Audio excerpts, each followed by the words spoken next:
think what's happening in this culture is that we're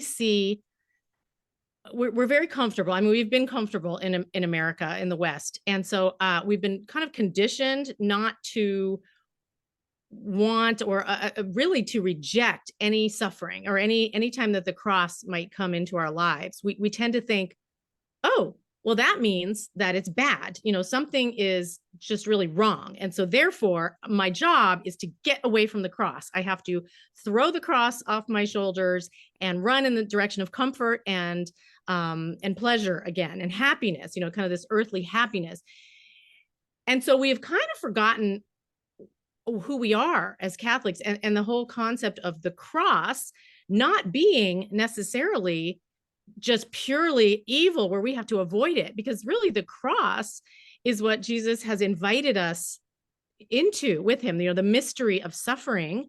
It was the mystery of redemption, right? That's how he saved us. That's how he redeemed us, was by undergoing the effects of evil sometimes and carrying that cross with him. And then our redemption lies through that journey on the other side of that embracing of certain crosses. But we somehow have forgotten that just because we're given a cross to carry sometimes, which might mean some suffering, because of course, what is sacrifice other than a giving over of your own will, a giving over of yourself? That's going to hurt at certain points, because we want what we want. And the world says, you just need whatever you want. You just need to take it. Whatever you desire is good. But that isn't, right? That isn't what is good and beautiful. What is good and beautiful is God's will. And sometimes that entails carrying a cross for Christ and with Christ and next to Christ and for other people. So yeah, what is true and good and beautiful, we've sort of distorted a little bit in the West, because we think that it means feeling good all the time. And that's just not true. Yeah, Leila, yeah, you're saying, I mean, I am like sitting on my hands here. Like, you just said so many things that I find so true and relevant. I think that if you listen to talks to men these days, sort of men's conferences and a lot of sort of men's media that you can find on the internet, there is a restored prominence to the idea that men have fallen into effeminacy. I don't know, have you heard or bumped into that at all?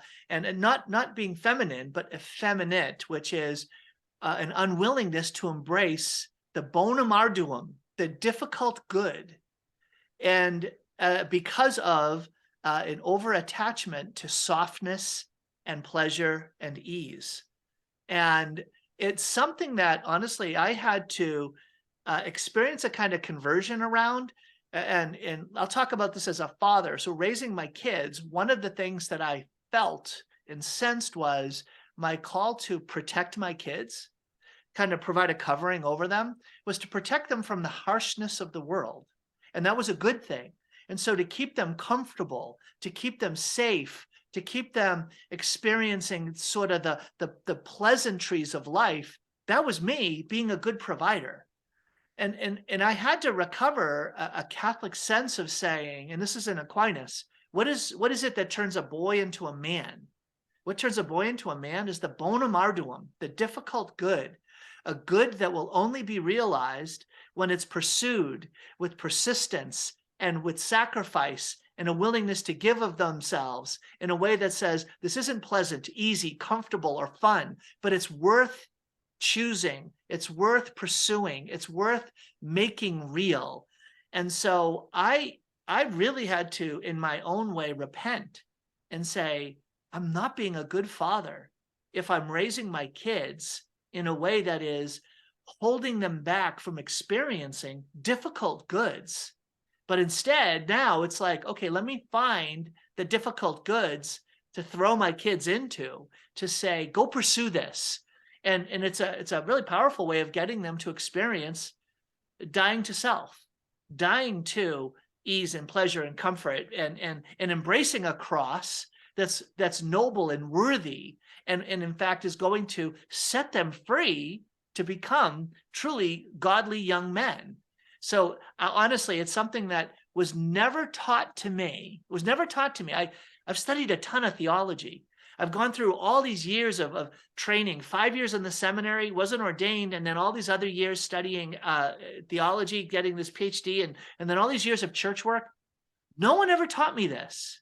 No one ever taught me this at all. I only discovered it, stumbled into it about 5 years ago. And it was like, wait a minute. What was I? Why was I robbed? Why was I held back from being given this critical gold that is there in our tradition, that is there in our church's teaching? And now what have I got to do? I've got to relearn what it means to be a husband and a father in the light of some fundamental insights. You are speaking my language, Tom.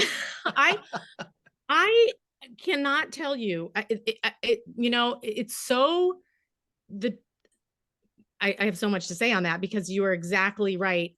And being robbed, the idea that we were robbed out of very basic, fundamental, essential truths of our faith. I always say the truth and our faith is not brain surgery.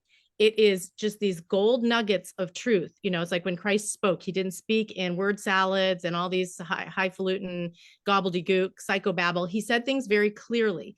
And when you're talking about men, right? Men and the patriarchy, which is not bad. It is actually God ordained the way it's ordained. I mean, we could go into that for a million years. I'm not talking about brutish men beating women. That's not the patriarchy. But the idea that men have to take the lead, they have to be men, they have to sacrifice everything for the good, right? For their wives and their children and for society and first and foremost for God. But that idea of this, we've taught our boys especially, but our girls too, that's a whole other issue, to be soft, and not to do the hard good, right? The thing that they're supposed to do, which will make them masculine in the way they're supposed to be. And that can, it just so much good comes from that. And yet we have, what we've done is we've decided that our children, this again is cultural. It's kind of, we're swimming in this cultural soup. We don't even know it. But the culture has decided that we should make sure that our children never feel a negative emotion. And that was like a light bulb for me when I recognized that. I'm like, wait a minute. And it's kind of these watershed moments where you realize, where have I been? Why have I seen everything one way? And now finally I'm seeing the light, so to speak. Our job isn't to make sure that our children don't ever feel a negative emotion. Then you end up with these weak, effeminate men and these spoiled brat type, children who grow up to be adults who cannot handle anything, any kind of adversity in their lives, or being told no, or being told you need to work hard. And we're seeing that now. I mean, generationally. And again, I'm not blaming the millennials or Gen Z. We raised them, right? I mean, there's a lot of people, the boomers, the Gen X, we raised them to not feel these negative emotions. And then what do we expect that we're going to get back? So our faith calls us to actually something difficult, right? Something that's going to hurt a little bit. Like you said, it's something that brings us to a higher place, a higher good. And so instead of challenging someone to the higher good, we coddle them. And so it becomes kind of disastrous. So I'm with you. Let's dive into this some more. Again, I'm talking with Leila Miller, and you can see, if you're watching the video version of this, you can see her website, leilamiller.net. Leila, I want to come back around to the conditions of discipleship, right? Mark chapter 8, like this is what we're talking about. Jesus summons the crowd with his disciples and says, whoever wishes to come after me must, not might, sometimes, occasionally, but must deny himself, take up his cross and follow me. Whoever wishes to save his life will lose. Whoever loses his life for my sake and the gospel will save it. What profit is there to gain the whole world and forfeit his life? What could one give in exchange for his life? Whoever is ashamed of me and my words in this faithless and sinful generation, the Son of Man will be ashamed of when he comes in his Father's glory with his holy angels. I think you should put this on the inside cover of all of your books. I mean, it really is exactly that. I was just thinking in my head, I'm like, I'm going to post that on Facebook as soon as I'm done with this interview. I mean, that is just obviously our faith. That is what we don't want to hear. And in my Impossible Marriages Redeemed book, I actually included a paragraph from The Imitation of Christ, which was about trying to avoid the cross. And, basically he says, you can try to avoid the cross your whole life, but it's going to be there anyway. It's going to follow you. So you can either basically accept it, or it's going to still come after you. And so it's so true if we realize that the cross is central to who we are as Christians, and we cannot forget that and think that our life is one of comfort and happiness, here on this earth. It's not. That's promised in the next life. Yep.